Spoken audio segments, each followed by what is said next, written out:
आज हम बात करने वाले हैं जानने में संस्कृति की भूमिका की। इस क्लास में खास तौर पर संस्कृति और शिक्षा के संबंधों के बारे में समझेंगे। बात संस्कृति की।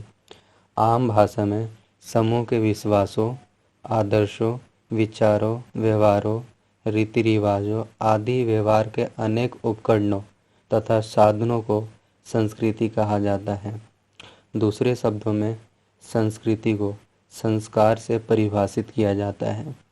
इसका शाब्दिक अर्थ कल्चर लैटिन भाषा के शब्द कल्ट्यूरा से निकला है, पर संस्कृति का अर्थ काफ़ी व्यापक है, जिसकी वजह से इसकी निश्चित अर्थ बता पाना संभव नहीं है। बात संस्कृति की परिभाषा की।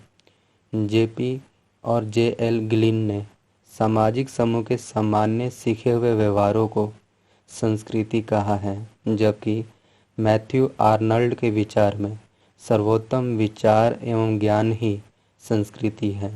वहीं रैटफील्ड के शब्दों में संस्कृति कला और उपकरणों से अभिव्यक्त परंपरागत ज्ञान का वह संगठित रूप है जो परंपरा के द्वारा संगठित होकर मानव समूह की विशेषता बन जाता है। वहीं व्हाइट हेड के अनुसार संस्कृति एक प्रतीकात्मक, निरंतर, संचयी और प्रगतिशील प्रक्रिया है।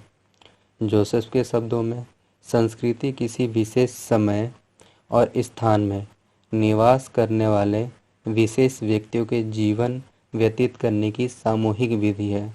और और तौर पर कहें तो संस्कृति में वो सब कुछ है जो कुछ मनुष्य समाज में सीखता है, जैसे ज्ञान, धार्मिक विश्वास, कला, कानून, नैतिकता और रीति रिवाज। बात संस्कृति की प्रकृति की।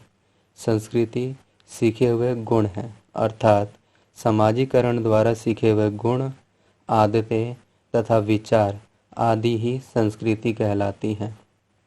संस्कृति संचारशील होते हैं। वह सांस्कृतिक परंपराओं, रीतियों और अनुभव को एक पीढ़ी से दूसरी पीढ़ी में संचारित करते हैं। संस्कृति व्यक्तिगत न होकर सामाजिक होता है।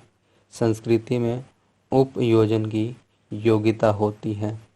संस्कृति में एकीभूत होने के भी गुण होते हैं।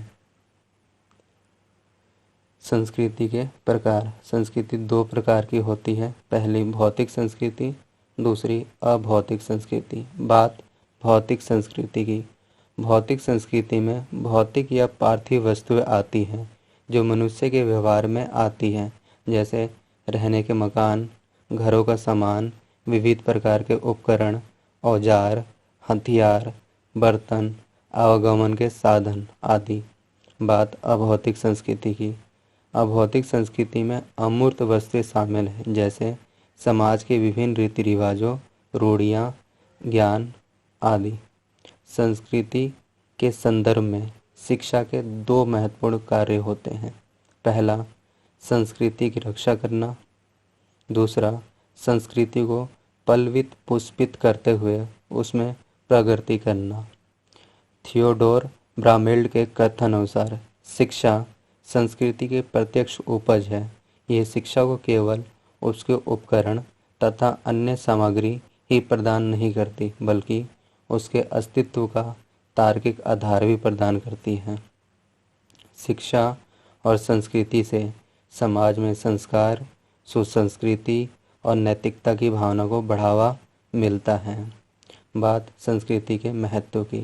प्राकृतिक परिवेश में समायोजन। मनुष्य हर जगह किसी न किसी प्रकार से प्राकृतिक परिवेश में रहते हैं और इस परिवेश से समायोजन करने के बिना उनका जीवन नहीं चल सकता। परिवेश के समायोजन करने की प्रक्रिया में वे जो नए नए आविष्कार करते हैं वह संस्कृति का महत्वपूर्ण अंग है।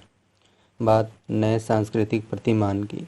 शिक्षा केवल संस्कृति का हस्तांतरण ही नहीं करती, बल्कि संस्कृति के नए प्रतिमानों का निर्माण भी करती है। यह संस्कृति में परिवर्तन लाती है। नए ज्ञान के निर्माण के लिए ये परिवर्तन अत्यंत आवश्यक है। बात संस्कृति का विकास की। शिक्षा संस्कृति के सुधार एवं विकास में भी सहायता प्रदान करती है। यह बेहतर और सुखी समाज की स्थापना में सहायता देती है। यदि प्रत्येक पीढ़ी को वही सीखना पड़े तो उसके पूर्वजों ने सीखा है, तो किसी प्रकार का बौद्धिक एवं सामाजिक विकास संभव नहीं हो सकेगा और वर्तमान समाज की स्थिति तथा पत्थर युग के समाज की स्थिति में विशेष अंतर नहीं होगा। इसके अलावा समाजीकरण की प्रक्रिया में संस्कृति का महत्वपूर्ण योगदान है। शिक्षा का महत्वपूर्ण कार्य सांस्कृतिक विरासत का संरक्षण करना भी है। शिक्षा और संस्कृति मनुष्य के व्यक्तित्व के विकास में मदद करती है। बात संस्कृति शिक्षा के प्रभाव की। शिक्षा संस्कृति का मुख्य प्रभाव पाठ्यक्रम पर पड़ता है। समय के अनुरूप पाठ्यक्रम में काफ़ी बदलाव देखने को मिला है। शिक्षण विधियों में भी इसका प्रभाव दिखता है। शिक्षण देने के तरीकों में भूत से वर्तमान तक में बदलाव आया है।